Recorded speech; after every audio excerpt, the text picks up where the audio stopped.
معزز مقام شرعي وحسني الله جل شانه عما تبارك وتعالى شان ضرار لا تقول شهود السجود যে মহান আল্লাহ রব্বুল ইজ্জত ওয়াল জালাল অত্যন্ত দয়া করে মায়া করে আজকে এই সিজদাতুল ইমাম সরকারের শ্রেষ্ঠ জুমাটি পৃথিবীর সর্বশ্রেষ্ঠ জায়গা আল্লাহর পবিত্র ঘর জায় মসজিদে জুমার সালাত আদায়ের উদ্দেশ্যে আমাদেরকে আসার এবং বসার তৌফিক এবং সুযোগ দিয়েছেন।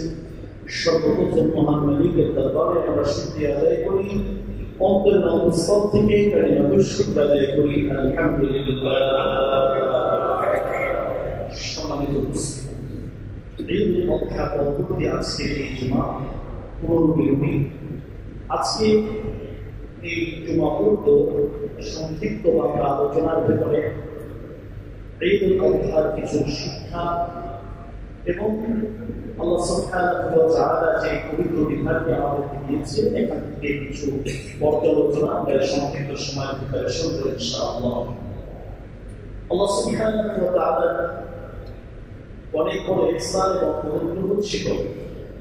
আল্লাহ তাআলা তার বান্দাকে তার নৈকট্য অর্জনের জন্য বিশাল এক সুযোগ তৈরি করে দিয়েছিলেন।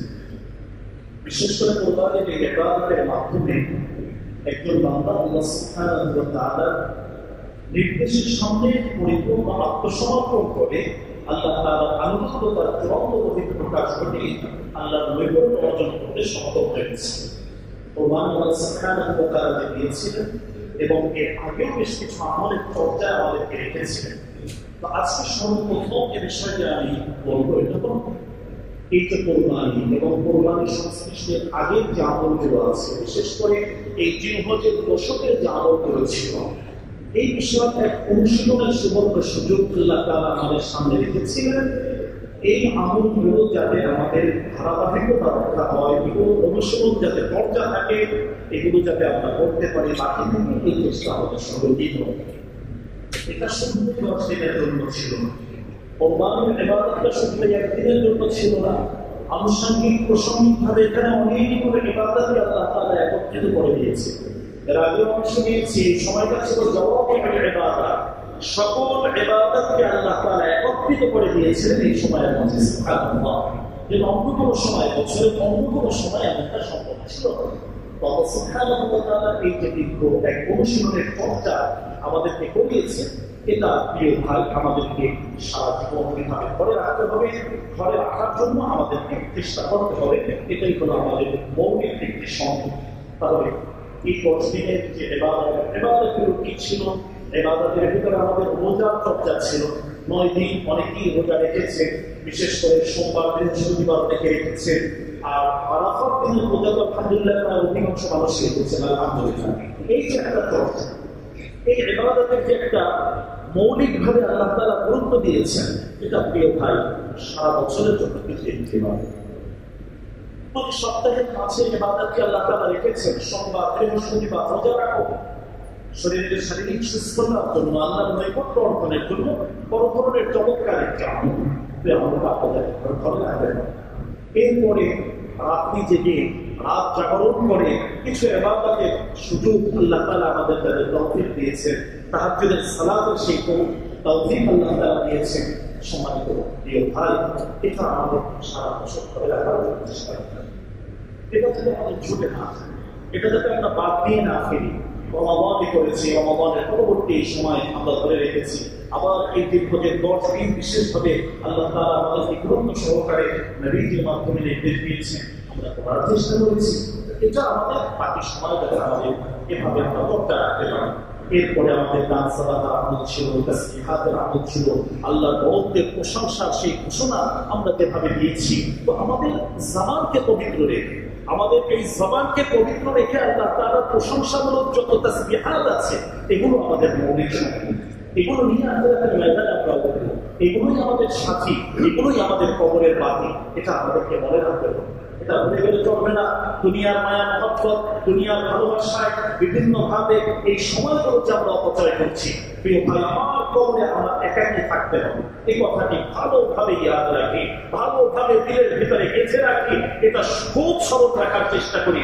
আমার কবর আমাকে গোছাতে হবে, আমার আমলের মাধ্যমে কবরটাকে আমাকে সাজাতে হবে। তবে কোরবানি চলে গেল, জিলহজের 10 দিনের আমল চলে গেল, কিন্তু এই জিকির আজকার, এই তাসবিহ তাহলিল, নামাজের পরে আল্লাহ তাআলার প্রশংসামূলক যে তাকবীর আমরা দিয়েছি, আল্লাহু আকবারের সেই ধ্বনি, এটা আমাদেরকে ধরে রাখছে, এটা আমাদেরকে বাকি রাখতে হবে। চতুর্দিক থেকে আল্লাহর বরকতের সেই ঘোষণা সর্বদা সব অবস্থায় যাতে আমরা ধরে রাখতে পারি, এটার উপর আমল করতে পারি, এই শিক্ষাটুকু আমাদের রাখতে হবে। ইবাদত ছিল, এখন এই সময় ইবাদত, মধ্যবর্তী যে ইবাদত, এই সময় হাজী সাহেবরা হজ করছে, এটা একটা বড় ইবাদত। এই হজ এই সময় তো ফরজ ছিল, তো বাকি যে সময়গুলো আছে এই সময় খুব বেশি পরিমাণে উমরা করা, আল্লাহর ঘরের জিয়ারতে যাওয়া, এটা একটা গুরুত্বপূর্ণ। এই শিক্ষাটুকু যাতে আমাদের ধরে রাখতে পারি, এর উপরে যাতে আমাদের চর্চা থাকে। আমরা তো অনেক সময় মনে করি যে হজে যাবো, উমরা যাবো, অনেক টাকা নষ্ট হবে, টাকাগুলো শেষ। খোদার কসম করে আমি বলছি, খোদার কসম, হজ এবং উমরায় যে অর্থ ব্যয় হয়, এর চেয়ে দ্বিগুণ অর্থ, এর চেয়ে আরো বেশি অর্থ আল্লাহ তাআলা ওই বান্দাকে ফেরত দান করেন। সুবহানাল্লাহ। এটা হাদিসে আছে, ফাইন্নাহুমা ইয়ানফিয়ানিল ফাকরা ওয়াদ দুমুহ, তোমার দারিদ্রতা এর মাধ্যমে দূর হবেই হবে। তোমার গুনাহ আল্লাহ তাআলা আন্তরিকভাবে তুমি যদি হজ উমরা করো, এর মাধ্যমে আল্লাহ মাফ করবেনই করবেন, এটা আল্লাহ তাআলা দোয়া। আল্লাহ সুবহানাহু ওয়া তাআলা উৎসাহ দিচ্ছেন, আল্লাহ তাআলা এই আমলের মাধ্যমে আমাদেরকে নাজাতের একটি ব্যবস্থা করে দিচ্ছেন। আমাদের দায়িত্ব আমাদের চেষ্টা করা, আল্লাহর কাছে দোয়া করা, আল্লাহর কাছে খুব মনোবাক্যে আল্লাহর কাছে প্রার্থনায় অবদ্ধ থাকা যে আল্লাহ এই নেক আমলগুলো আমাদের থেকে আপনি করিয়ে নেন। আমরা দুর্বল, আমরা অসহায়, আপনি যদি দ্বীনের কাছে আল্লাহ আমাদেরকে না লাগান, আমরা পুরো বঞ্চিত হয়ে যাবো, ক্ষতিগ্রস্ত হয়ে যাবে। আর আমি গুনাহগারকে যদি আপনি দ্বীনের কাছে আপনি লাগিয়ে রাখেন, হয়তো আল্লাহ তাআলা এর মাধ্যমে আমার উপকার হবে, আপনার কোনো উপকার হবে। নিজেকে ছোট অবস্থায় দ্বীনের সাথে যাতে লেগে থাকতে পারি, ইসলামের কাজের সাথে যাতে আমরা পরিপূর্ণভাবে থাকতে পারি, এজন্য আল্লাহর কাছে দোয়া করা, বেশি পরিমাণ আল্লাহর কাছে দোয়া করা। আল্লাহ এই যে ইবাদতের সুযোগ আপনি দিচ্ছেন, যতটুকু তৌফিক দিচ্ছেন, বাকি জীবন যাতে দ্বীনের কাজে আপনি আমাদেরকে লাগিয়ে রাখেন, ইবাদতের সাথে আপনি আমাদেরকে লাগিয়ে রাখেন। মহান মালিক আল্লাহ, আপনি যদি আমাদেরকে বঞ্চিত করে দেন, আমরা একেবারেই ক্ষতিগ্রস্ত হয়ে যাব, একেবারেই ক্ষতিগ্রস্ত হয়ে যাব, আর কেউ আমাদেরকে রক্ষা করতে পারবে না। মালিক, আপনি দ্বীনের কাছে মৃত্যু পর্যন্ত আমাদেরকে লাগিয়ে রাখেন। দ্বীনের কাজ করতে পারে, এটা সৌভাগ্যের ব্যাপার। আল্লাহর কাছে কায়মনোবাক্যে আন্তরিকভাবে দোয়া করা, মহান মালিক যাতে আমাদেরকে ইবাদতের উপরে স্থির অবিচল রাখেন। এবং বিশ্বনবী সাল্লাল্লাহু আলাইহি ওয়াসাল্লামও আল্লাহর কাছে দোয়া করেছেন, ইয়া মুসাব্বিতাল কুলুব সাব্বিত কলবি আলা দীনিক, হে অন্তর পরিবর্তনকারী সত্তা মহান আল্লাহ, আপনি দ্বীনের উপরে আমার দিলটাকে স্থির করে রাখেন। সুবহানাল্লাহ। কত বড় কথা, কত গুরুত্বপূর্ণ কথা যে আমরা যখন মসজিদের পরিবেশ থেকে বের হই, আমাদের দিলগুলো ওলটপালট হয়ে যায়, দুনিয়ার মহব্বতে ভরপুর হয়ে যায়। অনেক সময় দেখা যায় সঠিকভাবে আর ইবাদতের সেই সৌভাগ্য হয় না। আল্লাহ রাসূল অধিকাংশ কানা আকসারু দুআইন নবী সাল্লাল্লাহু আলাইহি ওয়াসাল্লাম, অধিকাংশ সময় যে দোয়াগুলো বিশ্বনবী সাল্লাল্লাহু আলাইহি ওয়াসাল্লাম করতেন, তার ভিতরে এটা একটা দোয়া ছিল, ইয়া মুসাব্বিতাল কুলুব সাব্বিত কলবি আলা দীনিক, ইয়া মুসাররিফাল কুলুব সাররিফ কুলুবানা ইলা তাআতিক, হে অন্তর পরিবর্তনকারী মহান সত্তা আল্লাহ, আপনি আপনার আনুগত্যতার উপরে আমাদেরকে স্থির রাখুন, অবিচল রাখুন, অটল রাখুন, যাতে ইবাদতের উপরে আমরা থাকতে পারি। মহান মালিক, তাহলে এই 10 দিন আমরা ইবাদতের যে দীর্ঘ চর্চা করলাম, কি পেলাম এখান থেকে? এখান থেকে কি ধরে রাখবো? এই যে ইবাদতের একটা ভালোবাসা, একটা মহব্বত, এই ইবাদত করার যে একটা যোগ্যতা আল্লাহ তাআলা দিয়েছেন, এটা আমরা ধরে রাখবো। আল্লাহর কাছে খুব বেশি পরিমাণে দোয়া করা, আল্লাহ তাআলা দ্বীনের কাজের সাথে আমাদেরকে লাগিয়ে রাখেন, নামাজের সুযোগ দান করেন, ইবাদতের সুযোগ দান করেন। যে নওয়াফিলগুলো এতদিন করেছি, সেই নওয়াফিলগুলো আল্লাহ তাআলা ধরে রাখার সুযোগ দান করেন। বঞ্চিত হলে আমরাই ক্ষতিগ্রস্ত হব, আমরাই ক্ষতিগ্রস্ত হব। সুতরাং কোন ইবাদত করে কোন ধরনের ভাব যেন ভেতরে না আসে, সব ছাই হয়ে যাবে, সব বরবাদ হয়ে যাবে। আল্লাহর কাছে আন্তরিকতার সাথে, আন্তরিকতার সাথে দোয়ার মাধ্যমে ইবাদত গুলো কবুল করানোর জন্য আমাদের চেষ্টা করবেন। এই যে ঈদ গেল, এবং ঈদুল ফিতর, ঈদুল আযহা, এই যে ঈদের সময়, প্রত্যেকটা ঈদ আনন্দের একটি, যেভাবে আমাদের বার্তা দেয়, সাথে সাথে এখান থেকে তাকওয়া অর্জন করার একটা শিক্ষা আল্লাহ তাআলা আমাদের দিয়েছে। রমাদানের ঈদ, সেখানেও আল্লাহ তাআলা বলছেন লাআল্লাকুম তাত্তাকুন, যে ঈদ দিলাম, ঈদের আগে রমাদান দিলাম, সবকিছু মিলিয়ে মূল মেসেজ শিক্ষা হলো যাতে করে তোমরা তাকওয়া অর্জন করতে পারো, আল্লাহর ভয়টা তোমাদের ভিতরে আসে, ইবাদতের আন্তরিকতা তোমাদের ভিতরে আসে, এই শিক্ষাগুলো আছে। এই হজের দীর্ঘ আলোচনা, এই সময়ের দীর্ঘ আলোচনার ভিতরেও আল্লাহ তাআলা এই কথাই বললেন, ওয়াখাইরুজ যাদ আত-তাকওয়া, তোমরা যে পাথর সংগ্রহ করছো, তোমরা যে বিভিন্ন ভাবে তোমাদের জন্য অনেক কিছু জমা করছো, তোমার জন্য সর্বশ্রেষ্ঠ পাথেয় হলো আত-তাকওয়া, আল্লাহর ভয়, আল্লাহর ভীতি, আল্লাহর মুহাব্বত, আল্লাহর ভালোবাসা। এই পাথেয় নিয়ে তুমি কবরের পথে দাঁড়াবে। আমরা তো অনেক পাথেয় সম্পন্ন করার জন্য অতি ব্যস্ত, মহাব্যস্ত, কে আমাদেরকে ধরে, কে আমাদেরকে ছুঁয়ে পড়ায়, এত ব্যস্ততার মাঝে আমরা আছি। প্রিয় ভাই, একটু ব্রেক দিয়ে চিন্তা করুন যে আমি কোন অবস্থায় আছি। হায়াতে জিন্দেগির বরাদ্দ যে আছে তার অধিকাংশই তো শেষ। হায়াতের 70 বছর, 60 বছর, 50 বছর পার করে ফেললাম, আর বাকি আছে কি? কার জন্য কি করতে যাচ্ছি? এত দীর্ঘ প্ল্যান, দীর্ঘ পরিকল্পনা, মহাপরিকল্পনা নিয়ে ব্যস্ত। আমার জন্য আমি কতটুকু পরিকল্পনা করতে পারছি? আমার কবরটাকে কতটুকু আমি গুছাতে পারছি, সাজাতে পারছি, আলোকিত করতে পারছি? আমার ঘরটাকে আলোক সজ্জায় আমি বিভিন্ন ভাবে আলোকিত করছি। আমার কবরটা আমলের মাধ্যমেও, প্রিয় ভাই, আলোকিত করার প্রয়োজন আছে। ওই অন্ধকার করে আমাকে থাকতে হবে, কেউ আসবে না। বড় স্বার্থপর যে আমাদের ময়দান, হাসরের ময়দান, এই সময় এটাও একটা বড় শিক্ষা।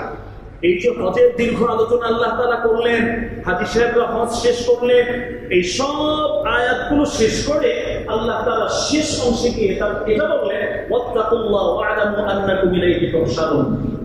সমস্ত আলোচনা, হজের বিধান, অন্যান্য বিধান সবগুলো দেওয়ার পরে আলোচনার শেষে আয়াতের শেষ শব্দটা আল্লাহ তাআলা বলছেন, আল্লাহকে ভয়। এই তাকওয়ার শিক্ষাটা এই ঈদুল আযহার ভিতরে, এই সময়ের ভিতরে আমাদের জন্য সবচেয়ে বেশি গুরুত্বপূর্ণ।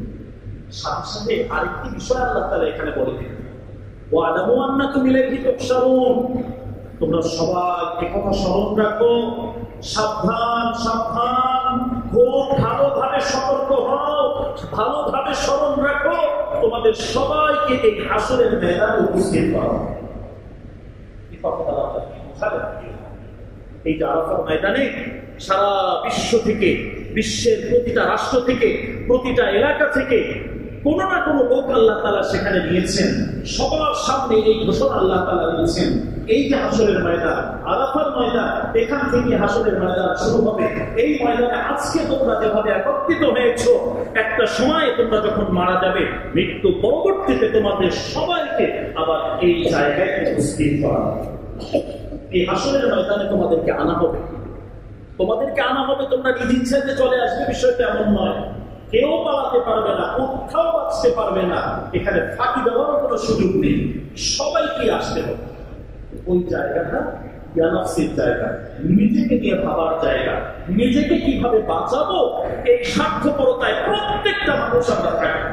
আজকে যে যত দয়ালু হই, যে যত বড় দিলওয়ালা হই, প্রিয় ভাই, ওই জায়গায় সবাই স্বার্থপর হয়ে যায়। একটা নেকি কেউ কাউকে আমরা দেব না, একটা সওয়াব কেউ কাউকে দেব না। বাবা তার সন্তানকে দিবে না। আজকে বাবা কত কিছুই না করেন, সন্তান বাবাকে একটা নেকি দিবেন, স্বামী স্ত্রীকে একটা দিবেন না। আল্লাহ তাআলা এভাবেই বলছেন, সবাই ভাববে, পালাবে। যদি দেখে যে ওখানে গিয়ে আমার একটা নেকি দেওয়ার আবেদন কেউ আমার কাছে করবে, একটি নেকি চাইবে, ওই পথে কেউ হাঁটবে না, অন্য দিক থেকে চলে যাবে। সবাই থাকার চেষ্টা করবে এই জায়গায়। একটু শক্ত একটা কথা এই সামগ্রিক ভাবে হজের শেষে এই জায়গায় এসে আল্লাহ তাআলা বলছেন, বছর শেষ, আরবি হিসাবে জিলহজ মাস বছরের শেষ মাস। তো এই বছরটা তোমরা বুঝাচ্ছ, সবকিছু শেষ করলে এখন তোমার আমলটাকেও পরিপূর্ণভাবে তোমরা করার চেষ্টা করো। কারণ হলো যে এই সময়টা তোমার একটা সময় জীবনটাও শেষ হয়ে যাবে, একটা সময় জীবনটাও শেষ হয়ে যাবে। واتقوا يوما ترجعون فيه الى الله, কোরআনুল কারীমের সর্বশেষ যে আয়াতে কারীমা আল্লাহ তাআলা নাযিল করলেন। তো বছরের এই শেষ মাস, একেবারে শেষ দিকে, জিলহজের শেষ, এই সময় আমরা আছি। সব বড় বড় আমলগুলো শেষ, রমাদানের আমল, কাজের আমল সব শেষ হয়েছে। তো আমার জীবনের মৌলিক শিক্ষার অংশটা এই জায়গায়। আমার হায়াতটাও শেষের দিকে, হায়াতের 60 বছর শেষ, 70 বছর শেষ, যা আছে বোনাসের ভিতরে আমি আছি। সর্বশেষ যে আয়াতে কারিমা আল্লাহ কোরআনুল কারীমে নাযিল করলেন, এই আয়াতের শিক্ষাটা এখানে যদি আমরা দেখি, ওয়াত্তাকু ইয়াওমান তুরজাউন, ওই দিনকে ভয় করো। যে হাসরের দিনের কথা শোনালা, হজের শেষ অংশে আল্লাহ তাআলা হাসরের কথা বললেন, ওই দিনটাকে আল্লাহ ভয় করার জন্য বললেন। তো আল্লাহকে ভয় করো, ওই দিনকে ভয় করো। ওই দিনকে ভয় করে ওই দিনের যে হিসাবটা কিভাবে দিবে, পূর্ণ হিসাব গুছিয়ে সাজিয়ে তারপর আল্লাহর সামনে যাওয়ার চেষ্টা করো। ধরা খেয়ে থাকো, কেউ পাবো না আল্লাহ প্রিয় থাকবে। ওই দিনকে ভয় করো, তুরজাউন ফীহি ইলাল্লাহ, ওই দিন সবাইকে আল্লাহ তাআলা তার সামনে উপস্থিত করলেন। আর কোনো কিছু হবে না, যদি এমনটা হয়তো ভালোই বেঁচে গেলাম না। আল্লাহ তাআলা পরের অংশ বলেন কি দেখেন, সুম্মা তুওয়াফা কুল্লু নাফসিন, প্রত্যেকটা মানুষ সে যা উপার্জন করেছে, আমাদের উপার্জন এখন যে আমল যেটা আমরা করছি, নেক আমল হোক বদ আমল হোক, এটাই আমাদের উপার্জন। এই উপার্জন প্রত্যেকটা মানুষকে আল্লাহ তাআলা পরিপূর্ণভাবে গড়ায় গন্ডায় গন্ডায় এক সিটি পরিমাণ আল্লাহ বাদ দিবেন না। সব কিছু বান্দার আমল নামায় আল্লাহ তাআলা জড়ো করে দিবেন। হয় কারোটা ডান হাতে আসবে, না হয় কারোটা বাম হাতে আসবে। ওই দিনের চিত্রটা আল্লাহ সংক্ষেপে এভাবে বলেন। কি ভয়াবহ অবস্থা! আজকে মানুষের মাথায় বাড়ি দিয়ে উপার্জন করছে, মানুষকে ঠকিয়ে, মানুষের জমি ছেড়ে, মানুষকে বিভিন্ন ভাবে কষ্ট দিয়ে আজকে আমি সফলতার সন্ধান করছি। প্রিয় ভাই, আমি সবচেয়ে বেশি ব্যর্থ হব, আমি সবচেয়ে বেশি ক্ষতিগ্রস্ত হব। ওই দিন আল্লাহর সামনে আমাকে তারা দিন। এটা আল্লাহর কাছে কোনো ব্যক্তির কথা সামান্য পরিমাণ ভুল হওয়ার কোন ধরনের কোন সম্ভাবনা এখানে শতভাগ সত্য কথা। তুম্মা তুওয়াফা কুল্লু নাফসিন বিমা কাসাবাত ওয়া হুম লা ইউযলামুন। আল্লাহ বলেন, আল্লাহ যে দিবেন, এই হাজার হাজার লক্ষ লক্ষ মানুষকে দিবেন, কারো উপরে সামান্য পরিমাণ কোন ধরনের কোন জুলুম করা হবে, ইনসাফের সাথে আল্লাহ দিবেন। এখন আমার এই পেছনের 60 বছর, 70 বছর, 40 বছর, 30 বছর আমি একটু টান দিয়ে দেখি কত জুলুম মানুষের উপরে হচ্ছে। আল্লাহ তো কোনো জুলুম করবে না, তাহলে আমি কি জুলুম করলাম? ওই জায়গায় আল্লাহ যখন ইনসাফ করবেন, আমার অবস্থাটা কি হবে?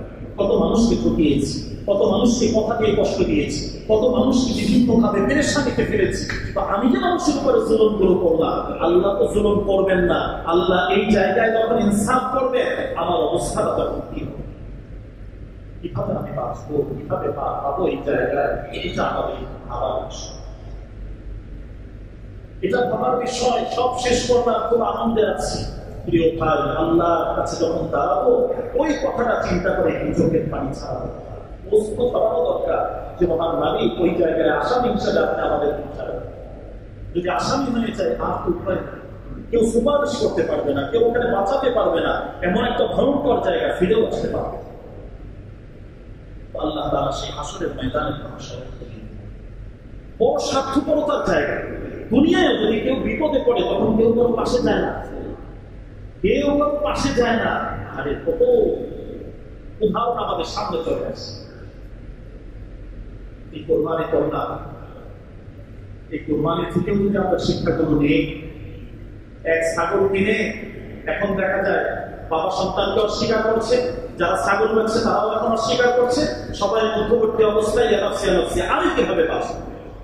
সংক্ষেপে শুধু বললাম, বাবা আপনার সন্তানের কথা না, আমার সন্তানই। এটা যদি দুনিয়ায় হয়, কারণ এখন পিছনে সবকিছু যদি টাকা দেয়, 12 লক্ষ টাকা ছাগল ওর থেকে ইনকাম কি হবে? এই দাম তো হিস্ট্রির পেছনে সব আটকে যাবে। তো এখন সন্তান কি শিখছে?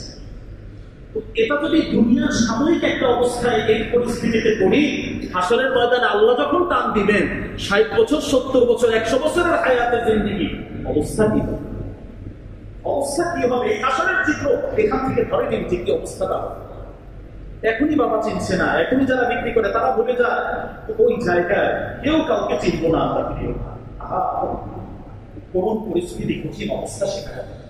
তো আল্লাহ সুবহানাহু ওয়া তাআলা যে শিক্ষাগুলো দিচ্ছেন আমাদেরকে এখানে, যে ওয়ালামু আন্নাকুম ইলাইহি তুহশারুন, তোমাদের সবাইকে হাসরের ময়দানে উঠানো।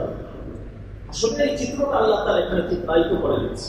এটাকে সামনে রেখে জীবনটা গোছানোর চেষ্টা করি। সর্বশেষ যে আয়াত কারীমা আল্লাহ কোরআনে মাজিদে নাযিল করলেন, যেটার মাধ্যমে মুরুজ, তো আল্লাহ তাআলা সেখানে কি বললেন যে এমন এক তথ্য, এমন এক মেসেজ আল্লাহ দিয়ে দিলেন যে আল্লাহকে ভয় করো, এমন একটা দিনকে ভয় করো যেদিন তোমাদের সবাইকে সেখানে উপস্থিত করা হবে এবং তোমাদের প্রত্যেকের আমল যার যার আমল নামায় এটা যুক্ত করে দেওয়া হবে, কারোটা ডান হাতে কারোটা বাম হাতে। এটা আল্লাহ যে দিবেন, আল্লাহ দেওয়ার ক্ষেত্রে কোনো ধরনের কোনো জুলুম কারো উপরে করবে না। এই যে একটা মেসেজ, এতটুকু শিক্ষা যদি আমাদের থাকে প্রিয় ভাই, আমাদের ভবিষ্যৎ জীবনটা উজ্জ্বল হবে, আলোকিত হবে। কারোর উপরে কেউ কখনো জুলুম করবো না, কথা দিয়ে কষ্ট দিব না, নিজের ইয়ানাফসি নিয়ে তো ব্যস্ত থাকবো যে আমি ওই জায়গায় কিভাবে বাঁচবো, আমার কবরের অবস্থাটা কি হবে, আমার মাধ্যমে একজন মানুষ ক্ষতিগ্রস্ত হবে, এটা কোশ্চিন কারো আমার ব্রেনে আসবে না। কিভাবে মানুষকে উপকার করতে পারি, কিভাবে একটা কথার মাধ্যমে, একটা সিদ্ধান্ত দিয়ে, কোন একটা মাধ্যমে মানুষের কল্যাণে কিভাবে পাশে আসতে পারি, পাশে দাঁড়াতে পারি, এই চিন্তায় ব্যতিব্যস্ত থাকবো সারাদিন। বিশ্বনবী সাল্লাল্লাহু আলাইহি ওয়াসাল্লাম বলেন, ওই জায়গায় তুমি যদি কল্যাণকর মানুষ হতে চাও, খায়রুন নাস আনফাউহুম লিন-নাস, খায়রুন নাস মান ইয়ানফাউ লিন-নাস, তুমি যদি ওই জায়গায় উত্তম মানুষ হতে চাও, ভালো মানুষ হতে চাও, তাহলে মানুষের কল্যাণে নিবেদিত করে আন্তরিক থাকবে। মানুষ কিভাবে তোমার থেকে উপকৃত হয় এটার চিন্তা তুমি সবসময় থাকো। আনফাউহুম লিন-নাস, মানুষের জন্য অধিক উপকারী হও, হয়তো বা এই ওসিলা আল্লাহ তাআলা সেখানেও তোমাকে মাফ করে দিতে পারে। আল্লাহ তাআলা ওয়াদা কত সুন্দরভাবে সাজিয়ে দিয়েছে। আল্লাহ তাআলার সেই কথাগুলো আমরা যদি একটু বোঝার চেষ্টা করি, একেবারে সাধারণ থেকে সাধারণ মানুষও সহজভাবে আমরা বুঝতে পারবো। সেই পদ্ধতি আল্লাহ তাআলা আমাদেরকে বোঝাচ্ছে, সবাই বলেছে। তাহলে এই সময়ে আমাদের গুরুত্বপূর্ণ যে শিক্ষা, এটা হলো আমরা ইবাদতের অনুশীলনগুলো করব এবং তুই এদের শিক্ষাই হলো তাকওয়া শিক্ষা। এই তাকওয়া আল্লাহর ভয় আমাদের ভিতরে ঢুকে হাসরের ময়দানের কথা সামনে রেখে আমাদের জীবনটাকে পরিচালনা করার জন্য চেষ্টা করতে হবে। আল্লাহ তাওফীক দান করুন। সম্মানিত, এই কোরবানি সংশ্লিষ্ট যতগুলো আমল, এর মাঝে মৌলিক একটি শিক্ষা, মেসেজ, মূল চরিত্রে নবীনা ইব্রাহিম আলাইহিস সালামকে আল্লাহ তাআলা রেখেছেন। ইব্রাহিম আলাইহিস সালামের পরিবার আদর্শ একটি পরিবার হিসেবে কোরআনে মাজিদ আল্লাহ উল্লেখ করেছে এবং সাথে সাথে এই কথা বললেন যে এই পরিবারটাকে তোমরা দেখো, এই পরিবারের মূল কর্তা যিনি, অভিভাবক যিনি, তিনি যেভাবে আল্লাহর প্রিয় ছিলেন, এই পরিবারের অভিভাবিকা যিনি, স্ত্রী যিনি ছিলেন, তিনিও পরিপূর্ণ আল্লাহ ওয়ালা ছিলেন। সন্তান যিনি, তিনিও আল্লাহ ওয়ালা, আল্লাহ প্রিয় নবী ছিলেন। সুবহানাল্লাহ। এই পরিবারটাকে কত পরীক্ষা তাদের সামনে এসেছে, কিন্তু আল্লাহর বিধানের সামনে সব সময় তারা আত্মসমর্পণ করে নিয়েছে। আসলামা ওয়া তাল্লাহু লিল জাবিন, গোটা কোরবানির শিক্ষা দেখো। সন্তানকে কোরবানি করে ফেলছেন, একটা কথাও তিনি বলছেন, জীবনটা চলে যাচ্ছে, জানে যে আমার জীবন শেষ, সেই প্রস্তুত নিয়ে বাবাও বের হচ্ছেন, সন্তান ওইভাবে লাভদায়ক বলে বের হয়ে যাচ্ছে। ঘটনা শুনলাম, কোরবানি করলাম, শেষ, সব এমন নয়। আমাদের পরিবারের সদস্যদেরকে এরকম বাড়ানোর জন্য চেষ্টা করি। ইব্রাহিম আলাইহিস সালামের ব্যাপারে আল্লাহ তাআলা বলছেন, ইন্না হাযা লাহুয়াল বালাউল মুবিন, কত বড় বড় পরীক্ষা আল্লাহ তাকে দিয়েছে। যতগুলো পরীক্ষা এসেছে, সমস্ত পরীক্ষা তিনি একেবারে আল্লাহ সন্তুষ্ট অর্জনের জন্য পরিপূর্ণ করে দিয়েছে। আল্লাহ যে জন্য পরীক্ষা দিয়েছিলেন, আল্লাহ খুশি হয়ে পূর্ণ নাম্বার তাকে আল্লাহ তাআলা দিয়েছেন। সুবহানাল্লাহ। ইব্রাহিম আলাইহিস সালাম যেমন ছিলেন, তার দিদি তিনিও তেমন ছিলেন, সন্তান ইসমাঈল আলাইহিস সালাম তিনিও তেমন ছিলেন। ইব্রাহিম আলাইহিস সালামের পরীক্ষাগুলো কি? মৌলিক অনেকগুলো পরীক্ষা আল্লাহ তাআলা তার থেকে নিয়েছে। তাওহীদের পরীক্ষা, গোটা জাতি শিরকের ভেতরে চলে গিয়েছে, তিনি একাই স্রোতের বিপরীত দাঁড়িয়ে আছেন। কখনো চন্দ্র, কখনো সূর্য, কখনো তারকা খুঁজছেন, আমার মালিককে আমার খুঁজতে হবে, আমার আল্লাহ। আল্লাহ তাওহীদের উপরে, আল্লাহর একত্ববাদের উপরে কিভাবে অবিচল থাকতে হয় মুসলমান, এই জায়গা থেকে ইব্রাহিম আলাইহিস সালাম শিক্ষা দিয়েছে। গোটা জাতি শিরকের মাঝে নিমজ্জিত, সবাই যাচ্ছে মূর্তি পূজার জন্য, তিনি একাই দাঁড়িয়ে আছে। এই তাওহীদের এক শিক্ষা আল্লাহ তাআলা এই জায়গা থেকে আমাদের দিয়েছে। আমাদের জীবনটাও শিরক মুক্ত তাওহীদের ঈমান পরিপূর্ণভাবে ভেতরে রাখতে, আল্লাহর হকের ব্যাপারে কোনো ধরনের কোনো আপোষ হবে না। আল্লাহর অধিকারের ব্যাপারে কোনো ধরনের কোনো ছাড় হবে না। মুসলমান এই শিক্ষা এই জায়গা থেকে আমরা গ্রহণ করি। ইব্রাহিম আলাইহিস সালাম যখন শক্তভাবে দাঁড়িয়েছেন, বিভিন্ন ধরনের পরীক্ষা তার উপরে এসেছে। যখন দ্বীনের পথে মানুষ কাজ করে, ভালো হয়ে যাওয়ার চেষ্টা করে, তখন অন্য মানুষ সেটাকে দুর্বলতা মনে করে, তাকে আরো চাপায়। আপনি দাড়ি টুপি রাখবেন, আপনি জুম্মা করবেন, আপনি ইসলামী পোশাক করবেন, মোল্লা বলবে তো কিছুই বুঝে না, কিছুই জানে না। যত চাপানো চাপাও, যত তার থেকে নেওয়ার নেও। পরীক্ষা একটার পর একটা আসবে, দিন নিয়ে চলতে যাবেন, অনেক পরীক্ষা আসে। ইব্রাহিম আলাইহিস সালাম যখন আল্লাহ তাওহীদের কথা বললেন, তো গোটা জাতি তখন তার উপরে ক্ষিপ্ত হয়ে গেছে। আল্লাহর কথা বলবেন, দ্বীনের কথা বলবেন, আল্লাহর রাসূলের কথা বলবেন, অনেকের ভালো লাগবে, অনেকের মনে কষ্ট শুরু হয়ে যায়। ইব্রাহিম আলাইহিস সালামকে শেষ পর্যন্ত আরো একটি পরীক্ষা করতে হয়েছে, কিন্তু সেই পরীক্ষাটা আল্লাহ তাআলা নিয়ামতে রূপান্তরিত করে দিয়েছেন। সুবহানাল্লাহ। শেষ পর্যন্ত তাকে অগ্নি নিক্ষেপ যেটা করা হয়েছে, ইতিহাস দীর্ঘ ইতিহাস, তাকে সবাই মিলে আগুনে ফেলা হয়েছে। আমরা জানি আল্লাহ সুবহানাহু ওয়া তাআলা কি করবেন। তাকে আগুনে ফেলা হয়েছে, কারণটা কি ছিল? একমাত্র কালিমার দাওয়াত তিনি দিয়েছেন, দ্বীনের কথা বলেছেন, আল্লাহর কথা বলেছেন। এটা জাতির ভালো লাগে, ওই মূর্তি পূজারীদের এটা ভালো লাগেনি। শেষ পর্যন্ত অগ্নি নিক্ষেপ তাকে করতে হয়েছে, সে ওই জায়গায় গিয়েছে। ইসলামের দাওয়াত, দ্বীনের দাওয়াত যখন দিয়েছে, সমস্ত কুফফার শক্তি এক হয়ে তার উপরে নির্যাতন শুরু করেছে। দ্বীনের কথা যারাই বলবেন, যেভাবেই বলবে, বিভিন্ন ধরনের বিপদ আসবে তার। শেষ পর্যন্ত কি হবে? আল্লাহ সুবহানাহু ওয়া তাআলা আয়াতে কারিমা জানিয়ে দিলেন, কুলনা ইয়া নারু কুনি বারদান ওয়া সালামান আলা ইব্রাহিম। সুবহানাল্লাহ। আগুনে নিক্ষেপ করে আল্লাহ তাআলা আগুনের শক্তিটাকে সম্পূর্ণভাবে নিষ্ক্রিয় করে দিয়ে এই আগুনটাকে শীততাপ নিয়ন্ত্রিত এসি বানিয়ে দিয়েছেন। সুবহানাল্লাহ। দিনের কাজ করছে, আল্লাহ তাআলা কিভাবে পুরস্কার দিচ্ছে, এটা একটা বড় ধরনের পরীক্ষা। এরা মনে করবে মনে ছাই হয়ে যাবে, একেবারে পুড়ে যাবে। তিনি দিব্যি সেখানে আগুনের ভিতরে হাঁটছে, জান্নাতের না জমে আমার ফল ফলাদি সেখান থেকে গ্রহণ করে ভোগ করছেন। সুবহানাল্লাহ। আল্লাহ তাআলা বলেন বারদান ওয়া সালামান, শীততাপ নিয়ন্ত্রিত হয়ে যাবে, এমন ঠান্ডা হবে না যেটা ইব্রাহিমের জন্য আমার কষ্টদায়ক, যেটা তিনি সহ্য করতে পারেন। এই যে আমরা যে পরিবেশের আছি, যে আবহাওয়ার ভিতরে আছি, এরকম এক সুন্দর আবহাওয়ার ভিতরে আল্লাহ তাআলা তাকে রেখেছে। তার জীবনের পরীক্ষাগুলো যদি আমরা দেখি, প্রত্যেকটা পরীক্ষা এটা এক একটি ভিন্ন আলোচনা।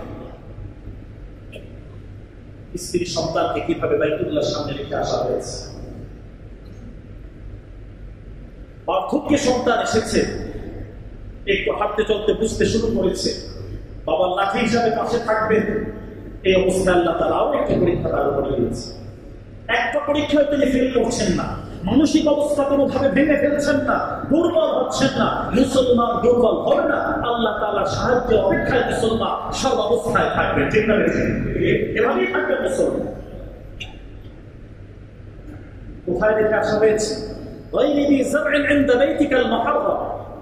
বর্তমান বাইতুল্লাহের জায়গায় জন্মাভূমিনেরা, কোনো গাছ নেই, কোনো পানির ব্যবস্থা নেই, কোনো কিছু নেই। আল্লাহ তাআলা কঠিন পরীক্ষা। আমরা যদি নিজেকে একটু ওই জায়গায় আবিষ্কার করার চেষ্টা করি, কয়জনে পাস করতে পারবো? কয়জনে পাস করতে পারবো? বিবিকে ওখানে এইভাবে রেখে আসা, ছোট্ট সন্তান তাকে রেখে আসা, একটু খাদ্য খাবারের ব্যবস্থা নাই, পানির ব্যবস্থা নেই। কি করুন পরিস্থিতি।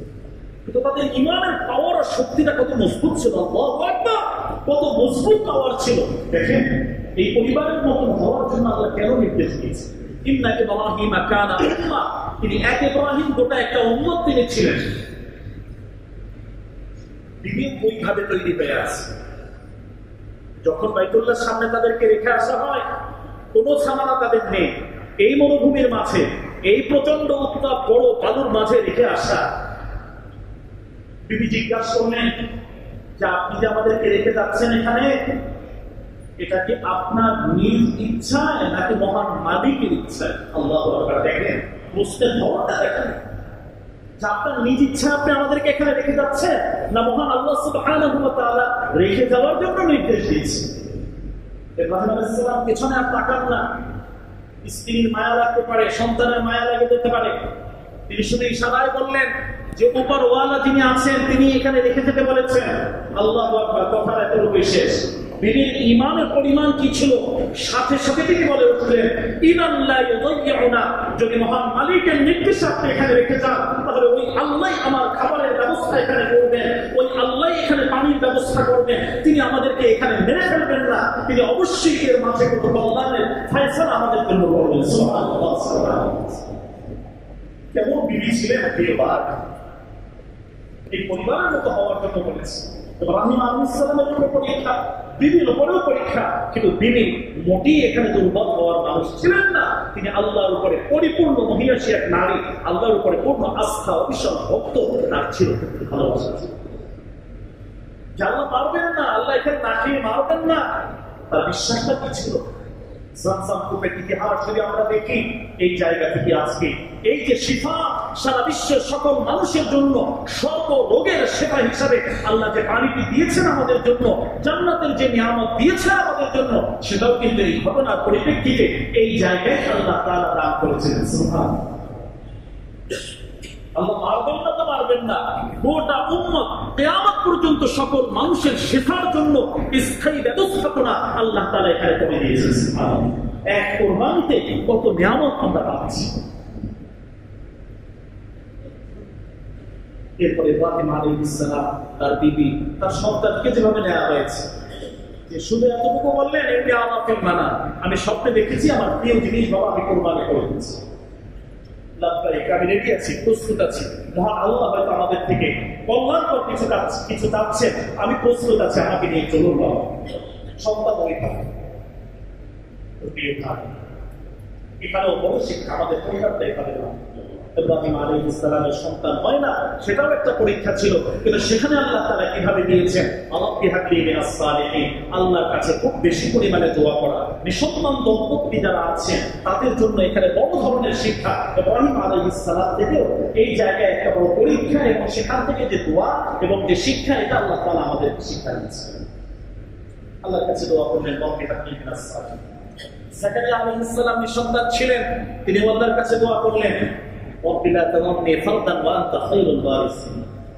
আল্লাহ ছেড়ে দিন না, এমন ভাবে আমাকে ছেড়ে দিন না যে আমার কোনো বংশ থাকবে না, আমি নির্বংশ অবস্থায় থাকবো, আমার পরবর্তী জেনারেশন থাকবে না, এমনটা যেন না হয়। আল্লাহ তাআলা দোয়া কবুল করলেন, এবং কবুল এমন ভাবে করলেন, ইয়াহইয়া আলাইহিস সালামের সুসংবাদ দিয়ে আল্লাহ তাআলা এই দোয়াটাকে কবুল করলেন। সুবহানাল্লাহ। ইব্রাহিম আলাইহিস সালাম ইসমাঈল আলাইহিস সালামের সুসংবাদ দিয়ে দোয়াটা কবুল করলেন। তো এখানে সন্তান দম্পতি যারা আছেন, বিভিন্ন মাজারে না ছুটে, বিভিন্ন দরগায় দুর্গায় না গিয়ে মালিকের সামনে সিজদায় পড়ে থাকেন, দোয়া করতে থাকেন, ইনশাআল্লাহ কল্যাণ যদি হয় অবশ্যই আল্লাহ ফয়সালা করবেন ইনশাআল্লাহ। এই কোরবানি এর পেছনের ইতিহাস যদি আমরা দেখি, একটার পর একটা অনেকগুলো শিক্ষা এখানে আমাদের জন্য রয়েছে। ইব্রাহিম আলাইহিস সালামের দীর্ঘ পরীক্ষা এখানে লিখেছে। কোরবানি করলাম, যে বাক্যের মাধ্যমে আমরা পশুটা জবাহ করলাম, সেখানেও আমাদের বড় শিক্ষা রয়েছে। করলাম ও পর্যন্ত শেষ, এমনটা যেন না হয়। যে বাক্য বলে আমরা সেখানে কোরবানি করেছি, বিসমিল্লাহ আল্লাহুম্মা মিনক ওয়া লাক, বিসমিল্লাহ আল্লাহু আকবার, এই কথাগুলো সেখানে আমরা বলছি। চারটা শিক্ষা এখানে রয়েছে। আল্লাহুম্মা মিনকা, আল্লাহ এই যে পশু আমি দিচ্ছি, এটা আপনার পক্ষ থেকে আমাদের জন্য এই মাঠের বরাদ্দ হয়েছে। আমাদের নিজস্ব কোনো ক্রেডিট, নিজস্ব কোনো কিছুই এখানে ছিল না। মানে আপনি তৌফিক দিয়েছেন, সুযোগ দিয়েছেন বিধায় আপনি আমাদের জন্য এত কিছু সুন্দরভাবে ব্যবস্থা করেছেন, এই স্বীকৃতি মহান মালিককে দিতে হবে। এটা শুধু ওই জায়গার জন্য আমার জীবনের যত নিয়ামত, যত প্রাপ্তি, যত কিছু, এটা আমার নিজস্ব কিছু নয় প্রিয় ভাই। কত মানুষ সারাদিন পরিশ্রম করেন, কিন্তু পরিশ্রম সে ফলাফল তো পায় না। আবার অনেক মানুষ সর্বোচ্চ পরিশ্রম করে, আল্লাহ উত্তম রিজিক, ভরপুর বরকতের রিজিকের ফয়সালা আল্লাহ তাদের করেন। সবসময় নিজেকে বিনয়ের সাথে মহান মালিকের সামনে পেশ করা, আল্লাহ যা দিয়েছেন আল্লাহুম্মা মিনকা, আল্লাহ এগুলো সব মালিক আপনার পক্ষ থেকে, আপনি আমার কাছে জমা রেখেছেন, আমার শুধু এক পশু কোরবানি করলাম, ওখানেই এই শিক্ষাটুকু শেষ নয়। এটা থেকে আমাদের শিক্ষা দিতে হবে যে আল্লাহ যা কিছু দিয়েছেন সবকিছু কিন্তু মহান মালিক আমার কাছে আমানত করেছে। এগুলোর হিসাব আল্লাহ আবার দিবেন, এটাও মাথায় রাখতে হবে। এখন কি করা, আল্লাহ যা আপনার পক্ষ থেকে আমরা পেয়েছি, প্রাপ্ত হয়েছি, এগুলো সব আবার আপনার জন্যই আমরা ব্যয় করছি, সব আপনার জন্যই উৎসর্গ করছি। এই কোরবানির পশুটা আপনার জন্য আমরা উৎসর্গ করলাম। শুধু কোরবানির পশু নয়, আমার জীবনের যত কিছু আছে সমস্ত ইবাদত, আমার শারীরিক ইবাদত, আমার আর্থিক ইবাদত, আমার মৌখিক ইবাদত, সব কিছু মহান মালিক আপনার জন্যই। এই মনের অবস্থাটাকে পরিশুদ্ধ করা, এটা হলো মুমিনের জন্য সমস্ত ইবাদতের মৌলিক প্রথম একটা প্রোগ্রাম। হজ করবে সেখানেও এই কথা, অন্য ইবাদত করবেন সেখানেও এই কথা, যে আল্লাহ সবকিছু আপনার জন্যই কিন্তু। স্বাভাবিকভাবে এখান থেকে লোক দেখানো, লৌকিকতা, রিয়া, অন্য যা কিছু মনের ভিতরে আসা বা মনের ভিতরে আসতে পারে, আসার আশঙ্কা আছে, সব কিছু পেলে এই ফোনটা থাকবেই না, এটা বের হয়ে যাবে, একেবারে মুছে ফেলতে হবে। এই কোরবানির এক শিক্ষা দ্বারা সারা বছরের কত শিক্ষা আল্লাহ আমাদেরকে দিচ্ছে। আল্লাহর পক্ষ থেকে সবকিছু প্রাপ্ত এবং আল্লাহর জন্যই সবকিছু ব্যয় করে, এটা হলো আমাদের মৌলিক একটি স্লোগান। বিসমিল্লাহ। যত কাজ মুসলমান করবেন, সমস্ত ভালো কাজ, সমস্ত নেকির কাজ আল্লাহর নামে বিসমিল্লাহ বলে শুরু করা, এটা একটা গুরুত্বপূর্ণ শিক্ষা আমাদের।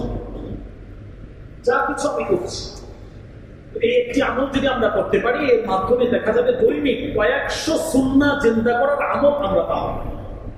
একটা কাজ বিসমিল্লাহ বলে আমরা যদি শুরু করি, আমি তো এটা অভ্যস্ত যদি হয়ে যাই, আমার অজান্তিক দৈনিক অনেকগুলো সুন্নাহ এটা জিন্দা করার আমলের সব আল্লাহ তাআলা আমল আমরা দান করেছেন। যা কিছু হবে বিসমিল্লাহ আল্লাহর নামে সুন্দরভাবে এটা আমাকে এই জায়গায় শুরু করতে হবে। 3 নম্বর, চতুর্থ কোরবানি, যে আমরা পশুটা জবাহ দিলাম বিসমিল্লাহ আল্লাহু আকবার, এরপরে আমরা বলতে ঘোষণা। এই যে নামাজের পরে এতদিন আমরা তাসবিহাত বললাম, আল্লাহর তাকবীরাত গুলো দিলাম, এই পর্যন্তই নয়। এই শিক্ষাটা আমাদের সব জায়গায়, যত উঁচু জায়গায় উঠবো আল্লাহু আকবারের ধ্বনি, এটা সব জায়গায় স্লোগান মুসলমানের অন্তরে, মুসলমানের জবানে এটা থাকবে। সিঁড়ি উপরে উঠছেন আল্লাহু আকবার করে থাকবে, লিফটের উপরে উঠছেন আল্লাহু আকবার থাকবে, প্রতিটা লিফটের ভেতরে এটা লিখে রাখবেন। এটা গুরুত্বপূর্ণ আমল, যে উপরে ওঠার সময় কি আমল, নিচে নামার সময় কি আমল, সমতল ভূমিতে চলার সময় কি আমল। এই একটা সুন্নাহ আমলের উপরে আমাদের অভ্যস্ত হবে। দৈনিক অনেকগুলো সুন্নাহ এর উপরে আমরা আমল করতে পারবো, এর উপরে আমরা অভ্যস্ত হয়ে যেতে পারবো। ছোট্ট এই যে জবাহ দিলাম, এই জায়গায় যে 4টা কথা বললাম, 4টা কথার ভিতরে 4টা শিক্ষা আমাদের আছে। যা কিছু আল্লাহ দিয়েছেন আল্লাহর পক্ষ থেকে এসেছে, আল্লাহ আমার কাছে আমানত রেখেছেন, সুতরাং সবকিছু আল্লাহর জন্যই ব্যয় হবে, আল্লাহর জন্যই এটা আমরা ওইভাবে বিনিয়োগ করবো। এবং যা ভালো কাজ করবো সব বিসমিল্লাহর মাধ্যমে, আল্লাহ সেই তাসবিহাতের মাধ্যমে, আল্লাহর নামে এটা আমাদেরকে শুরু করতে হবে এবং তাকবীর দিয়ে সবসময় আমাদেরকে চলতে হবে। এছাড়াও এই কোরবানির উপলক্ষে যে আমলগুলো ছিল, অনেক আমল আল্লাহ তাআলার মেহমানদারির একটা ব্যবস্থা গোটা বিশ্বের প্রতিটা ঘরে ঘরে আল্লাহ তাআলা দিয়েছে। এখান থেকে আমাদের একটা শিক্ষা, আল্লাহ যেভাবে মেহমানদারি করবেন আমাদেরকে, তো আমরা যেহেতু সমাজবদ্ধভাবে চলি, ইসলামের গুরুত্বপূর্ণ আরেকটি বিধান হলো যে মেহমানদারি করা, একে অপরের সাথে সুসম্পর্ক তৈরি রাখা। আল্লাহ রাসূল সাল্লাল্লাহু আলাইহি ওয়াসাল্লাম বলছেন, মান কানা ইউমিনু বিল্লাহি ওয়াল ইয়াউমিল আখির, তুমি যদি আল্লাহর উপরে ঈমান আনো, আখিরাতকে বিশ্বাস করো, ফালইউকরিম দাইফা, তাহলে তোমার মেহমানকে তুমি যথেষ্ট পরিমাণ আপ্যায়ন করো। মেহমানের মেহমানদারি করা, আপ্যায়ন করা, এটা ইসলামের গুরুত্বপূর্ণ একটি সৌন্দর্য। তো এই কোরবানির এই সময়ে, আমরা ঈদের এই সময়গুলোতে যেভাবে আত্মীয় স্বজনের খোঁজ নেই, মেহমানদারি করি, এটাও আমাদেরকে চলমান রাখতে হবে। এর মাধ্যমে আল্লাহ রিজিক খুলে দেন, এর মাধ্যমে বান্দার বয়সকে আল্লাহ তাআলা সুস্থতার সাথে নেক হায়াত যেটা বলে, এটা আল্লাহ তাআলা দেন এবং রিজিকের মাঝে স্বাবলম্বিতা আল্লাহ তাআলা দান করেন। এখানে আরো বড় যে শিক্ষা, এটা যেভাবে আমরা দুস্থতা বন্ধ করলাম, এর ভেতরে আত্মীয় স্বজনের ভাব রেখেছি, তো এই আত্মীয় স্বজনের সাথে আমাদের যে একটা সম্পর্ক, এটা জান্নাতে যাওয়ার গুরুত্বপূর্ণ একটি মাধ্যম। এটা সারা বছরের জন্য আমাদের আত্মীয় স্বজন, এই যে এই সময় আমরা বাড়িতে যাচ্ছি, বিভিন্নভাবে যারা অসুস্থ আছে তাদের খোঁজ খবর নেওয়া, আত্মীয় স্বজন তাদের কাছে যাওয়া, তাদেরকে হাদিয়া দেওয়া, তাদের খোঁজ খবর নেওয়া, কার কি অবস্থা, এগুলোর খোঁজ খবর নেওয়া, এটা ইসলামের মৌলিক একটা সৌন্দর্য। আমরা তো এমন জীবন ব্যবস্থা রোবটের মতন সবাই জাতি নিয়ে আমরা যার যার অবস্থায় ব্যস্ত, এমনটা নয়। তো এখানে আমাদের এই আত্মীয় স্বজনের একটি হক রয়েছে। এই জায়গায় এই সময় অনেক বিবাহ সাথী অনিমা অনেক কিছুই হচ্ছে। তো এখানে যে সমস্ত হকগুলো রয়েছে সে হকগুলো এখানে আমাদের খেয়াল রাখা, যে বিবাহের ক্ষেত্রে মৌলিকভাবে ইসলামিক নির্দেশনাগুলো কি কি আছে, কোন বিবাহের মাঝে আল্লাহ বরকত রেখেছেন, কিভাবে বিবাহ সাথীগুলো হবে, এক্ষেত্রে অপচয়গুলো আমাদের জন্য কত ক্ষতিকর, এবং বিশেষ করে নাচ গান বাদ্য এই যে গুণাগুলো, এগুলো আমাদের জন্য ভয়ঙ্কর যে ক্ষতি নিয়ে আসছে, এর একটা বড় শিক্ষা প্যাকেজ আলোচনা এখানে আমাদের জন্য রয়েছে। ঈদ উপলক্ষে আমরা বিভিন্ন সময় সফরে যাচ্ছি, ভ্রমণে যাচ্ছি, যাদের আল্লাহ তৌফিক দিয়েছেন অনেকে বাহিরে যাচ্ছে, বিদেশে যারা দেশের ভিতরে আছি বিভিন্ন জায়গায় যাচ্ছি, আত্মীয় স্বজনের খোঁজ খবর নিতে যাচ্ছি। তো এখানে সফর কেন্দ্রিক ভ্রমণ কেন্দ্রিক যে সমস্ত আদবগুলো আছে, যে সমস্ত সুন্নাহগুলো আছে, যে সমস্ত আমলগুলো আছে, এগুলো এখানে আমরা খেয়াল রাখতে পারি। এটা একটা গুরুত্বপূর্ণ চর্চার মাধ্যম, এবং এই সময় এই কাজগুলো যেহেতু হয়, সুতরাং এই আমলগুলো আমরা সঠিকভাবে ইসলামিক দিক নির্দেশনা যেভাবে আছে ওইভাবে এগুলো আমরা আদায় করতে পারি। এভাবে একটা একটা করে আমরা যদি দেখি, গোটা কুরবানির এই আমল ধরে আল্লাহ সুবহানাহু ওয়া তাআলা আমাদের এই শিক্ষাগুলো দিয়ে রেখেছেন। এগুলো সারা বছর ধারাবাহিকভাবে যাতে আমরা করতে পারি।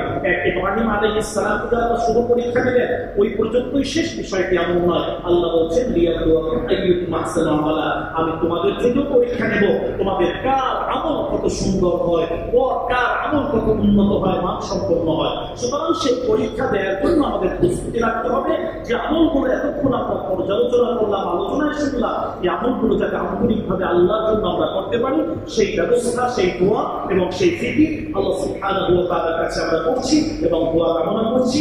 আজকে এই আমলগুলোর উপর আল্লাহ তাআলা আমাদেরকে আমল করার তৌফিক দান করুন। আল্লাহ তাআলা আমাদের সকলের এই কোরবানি সহ এই 10 দিনের যত আমল আছে, এই আমলগুলো আল্লাহ তাআলা কবুল করে নিন। ওয়া আখিরু দাওয়ানা আলহামদুলিল্লাহি রাব্বিল আলামিন।